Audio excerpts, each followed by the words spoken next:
পাঠাইতে চাই। তখন ফেরেশতারা বললেন, আতাজালু ফিহা মান ইউফসিদু ফিহা ওয়া ইয়াসফিকু দিমা। ইয়া রাব্বুল আলামিন, আতাজালু ফিহা, আপনি কেন এই মানুষ সৃষ্টি করবেন? মান ইউফসিদু ফিহা, তারা একে অন্যের সঙ্গে মারামারি করবে, গন্ডগোল করবে। মান ইউফসিদু ফিহা ওয়া ইয়াসফিকু দিমা, তারা একজন আরেকজনের সঙ্গে, তারা একজন আরেকজনকে কতল করবে, মেরে ফেলবে। আপনার মানুষ সৃষ্টি করার দরকার নাই। তখন ফেরেশতারা বললেন, নাহনু নুসাব্বিহু ইয়া রাব্বুল আলামিন, আমরা আপনার তাসবিহ পাঠ করব। নাহনু নুসাব্বিহু বিহামদিকা ওয়া নুকদ্দিসু লাক, আমরাই আপনার প্রশংসা শব্দ পাঠ করব, আপনার তাসবিহ পাঠ করব, আপনার ইবাদত করব, আমরাই করব, মানুষ বানানো দরকার নাই। তখন আল্লাহ বললেন, ফেরেশতা, ইন্নী আ'লামু মা লা তা'লামুন, ও আমার ফেরেশতা, আমি যেটা জানি তোমরা সেটা জানো না। তোমরা বলতেছো আমার বান্দা মারামারি করবে, খুঁজে দেখো আমার বান্দার ভিতরে এমন অনেক বান্দা পাওয়া যাবে যারা রাত্রি 3টার সময় ঘুম থেকে উঠে আমাকে ডাকবে, তাহাজ্জুদের নামাজ পড়বে। আমার অনেক বান্দা এমন আছে যাদের জীবনে কখনো নামাজ কাজা করেনি। আমার বান্দারা মসজিদে আজান দেওয়ার সাথে সাথে তারা মসজিদে চলে যাবে। তাহলে ইন্নী আ'লামু মা লা তা'লামুন, আমি যেটা জানি ফেরেশতা তোমরা সেটা জানো না। এবার আল্লাহ রাব্বুল আলামিন আদম আলাইহিস সালামকে বানাইলেন। আদম আলাইহিস সালামকে জান্নাতের মধ্যে বানানোর পরে এবার আল্লাহ তাআলা ওই আদমকে গোপনে গোপনে কিছু নাম শিক্ষা দিচ্ছেন। নাম শিক্ষা দিচ্ছেন। কেন শিক্ষা দিচ্ছেন? ফেরেশতাদের মাঝে আদমকে পরীক্ষা করা হবে। পরীক্ষা করে আদমকে সম্মানী বানাবেন আল্লাহ। এই মানুষকে ফেরেশতার চাইতে সম্মানী বানাবেন। এজন্য আগেই আল্লাহ তাআলা নাম শিক্ষা দিলেন। আল্লাহ রাব্বুল আলামিন বলছেন, ওয়া আল্লামা আদামাল আসমা কুল্লাহা, আদমকে আমি কিছু নাম শিক্ষা দিলাম। সুম্মা আরাদাহুম আলাল মালাইকা, এরপর যখন আমি ফেরেশতাদেরকে ডাকলাম, ডেকে ফেরেশতাদেরকে বললাম, হে ফেরেশতা তোমরা এই নামগুলি বলো। ফেরেশতারা বলছে, বলো সুবহানাকা লা ইলমা লানা ইল্লা মা আল্লামতানা ইন্নাকা আনতাল আলিমুল হাকীম। ফেরেশতারা বলছে, আল্লাহ আপনি আমাদেরকে যতটুকু শিক্ষা দিয়েছেন ততটুকুই আমরা জানি, এর চাইতে বেশি আমরা জানি না। এবার যখন ফেরেশতারা পারলো না, তখন আল্লাহ বলছেন, আদম ক্বালা ইয়া আদামু আনবিহুম বিআসমাইহিম, হে আদম এখন তুমি বলো তো ওই নামগুলি। তখন সঙ্গে সঙ্গে আদম আলাইহিস সালাম নামগুলি বলে দিল।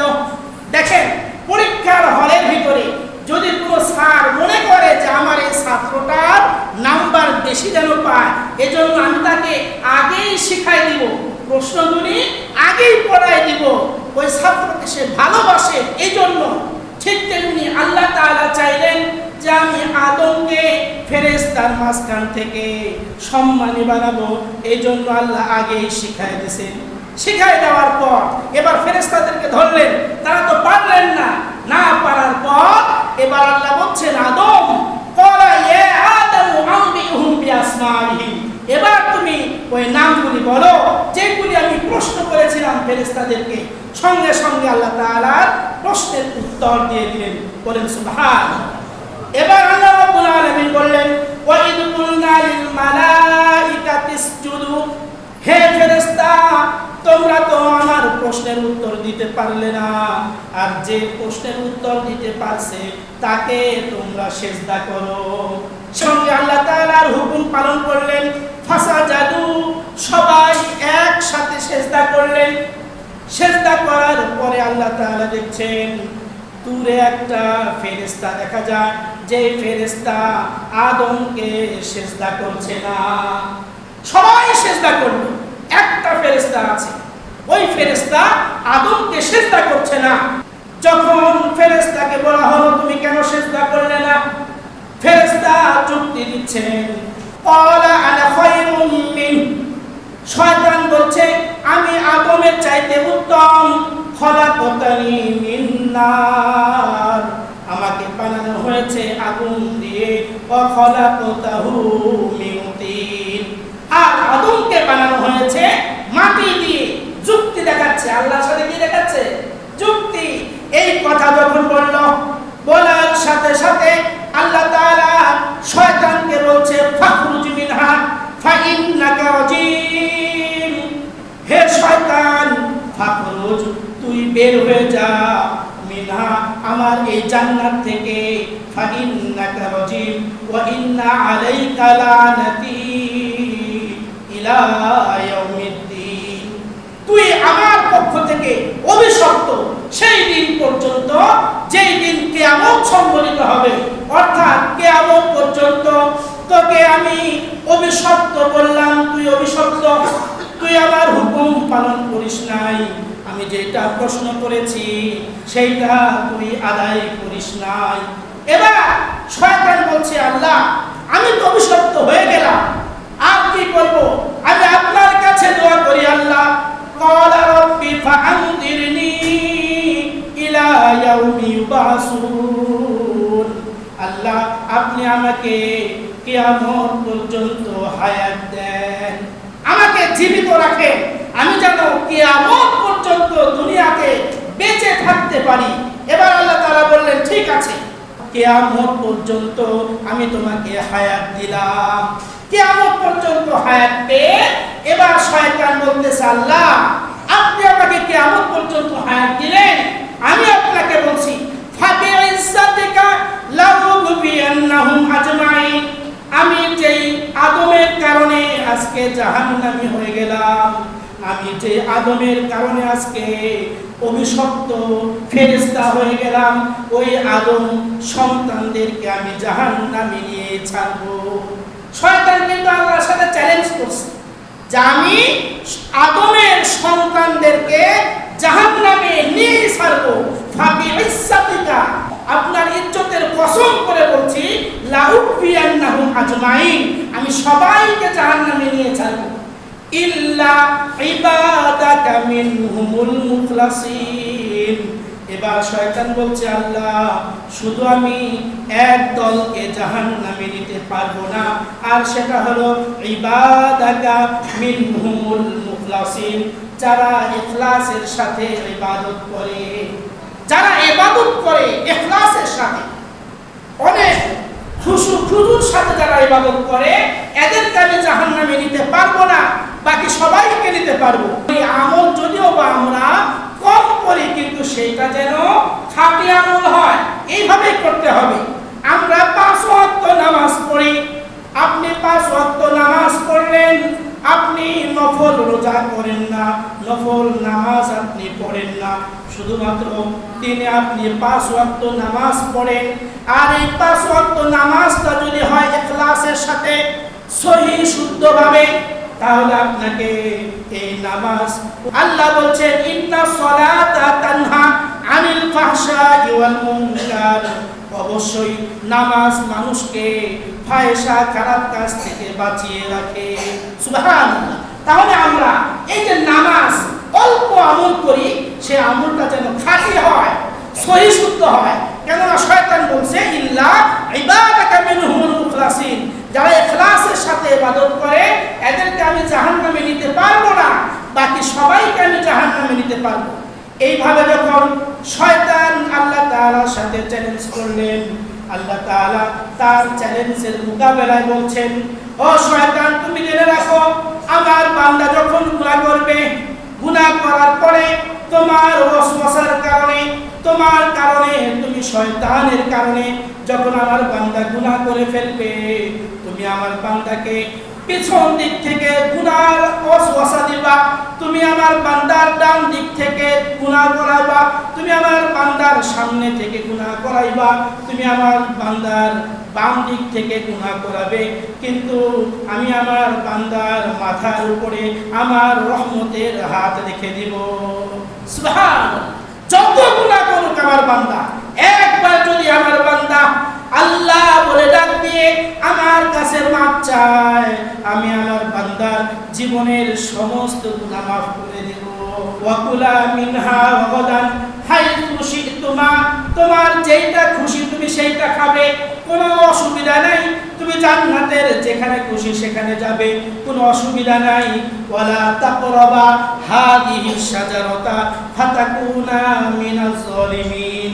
তবে একটা আমার নির্দেশ হলো যে তুমি এই যে একটা গাছ, হাদিহি শাজারা, একটা গাছ দেখা যাচ্ছে, এই গাছটা হলো গন্ধম গাছ। কি গাছ? এই গাছের পাশে তুমি যাবে না। যদি যাও তাহলে কিন্তু তোমার পোশাক, জান্নাতি পোশাক, এগুলি খুলে যাবে, তোমাকে জান্নাত থেকে বের করে দেওয়া হবে। এভাবে যখন আল্লাহ তাআলা নির্দেশ করলেন লা তাকরাবা হাদিহি শাজারা, তুমি দুনিয়া, তুমি জান্নাতের যেখানে খুশি সেখানে যাও, এই গাছের পাশে তুমি যাবে না। জান্নাতের ভেতরে আল্লাহর নবী আদম আলাইহিস সালাম থাকতে শুরু করলেন। জান্নাতের বাহির থেকে শয়তান ইশারা করে ডাকতেছে, হে হাওয়া, এদিকে এদিকে আসো, একটু আসো। গাছে যখন ডেকে নিল, ডাকার পরে এখন শয়তান বলছে, হাওয়া, তুমি তো জানো না আল্লাহ তোমাদেরকে ওই গাছের পাশে যেতে মানা করেছে। কেন জানো? ওই গাছের পাশে যদি যাও, ওই গাছের ফল যদি খাও, খাওয়ার সাথে সাথে আল্লাহ তাআলা তোমাদেরকে আজীবন জান্নাতের মধ্যে রেখে দিবে, আর যদি না যাও তাহলে কিন্তু জান্নাত থেকে বের করে দিবে। একদম উল্টা, একদম কি আল্লাহর নির্দেশ ছিল যে ওই গাছের পাশে গেলেই তোমাদেরকে বের করে দেওয়া হবে, আর শয়তান বলছে গেলে তোমাদেরকে আজীবন রাখা হবে, না গেলে বের করে দেওয়া হবে। এবার অনেক নরম দিলের মানুষ হাওয়া আলাইহিস সালাম, মেয়ে মানুষ, এমন নরম দিলের মানুষ, আপনি যদি একটু কোনো কথা কান্না জড়িত কণ্ঠে বলতে শুরু করেন, সঙ্গে সঙ্গে তাদের চক্ষু দিয়ে পানি বের হয়, হয় না? যে কোনো কথা আপনি কান্না জড়িত কণ্ঠে বললে তাদের চোখ দিয়ে পানি বের হয়ে আসে। তো শয়তানের এই কথা শোনার পর এবার শয়তানের এই কাজ তিনি বাস্তবায়ন করলেন। কি করলেন? ওই গন্ধম গাছের ফল নিয়ে আদম আলাইহিস সালামকে খাওয়ালেন, নিজেও খেলেন। এবার খাওয়ার সাথে সাথে শরীর থেকে তাদের জান্নাতি পোশাক খুলে গেল। আল্লাহ তাআলা নির্দেশ করলেন, আদম, এবার তুমি যাও, দুনিয়াতে চলে যাও। যখন আল্লাহ তাআলার নির্দেশে আদম আলাইহিস সালাম দুনিয়াতে আসলেন, হাওয়া আলাইহিস সালাম দুনিয়াতে আসলেন, দুইজনকে দুই প্রান্তে ফেলে দেওয়া হলো। ফেলে দেওয়ার পর আল্লাহ রাসূল সাল্লাল্লাহু আলাইহি ওয়াসাল্লাম বলেন, 40 বছর তারা শুধু ঘোরাঘুরি করেছে আর আল্লাহর কাছে কান্না করছে। কান্না করতে করতে সর্বশেষ 40 বছর পরে আল্লাহ রাব্বুল আলামিনের কাছে দোয়া করছে। আদম আলাইহিস সালাম বলছে, ইয়া রাব্বুল আলামিন, রব্বানা যালামনা আনফুসানা ওয়া ইল্লাম তাগফির লানা ওয়া তারহামনা লানাকুনান্না মিনাল খাসিরিন। এই দোয়া করলেন আর বললেন, ইয়া রাব্বুল আলামিন, আমি জান্নাতের গেটের মধ্যে আপনার নামের পাশে একটা নাম দেখেছি, আর সেই নামটা হলো মুহাম্মাদুর রাসূলুল্লাহ।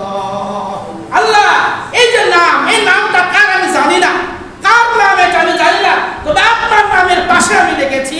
তার মানে এটা কোনো সাধারণ কোনো মানুষের নাম নয়, এটা কোনো বড় ধরনের আপনার প্রিয় কোনো জিনিস, প্রিয় কোনো মানুষের নাম। আল্লাহ, ওই নামের ওসিলা করিয়া আপনি আমাদেরকে মাফ করে দেন। এবার আল্লাহ বলছেন, আদম, তুমি যদি 40 বছর আগে আমার কাছে এই মুহাম্মদ নামের ওসিলায় দোয়া করতা, আমি তোমার দোয়া কবুল করে নিতেন। সুবহানাল্লাহ।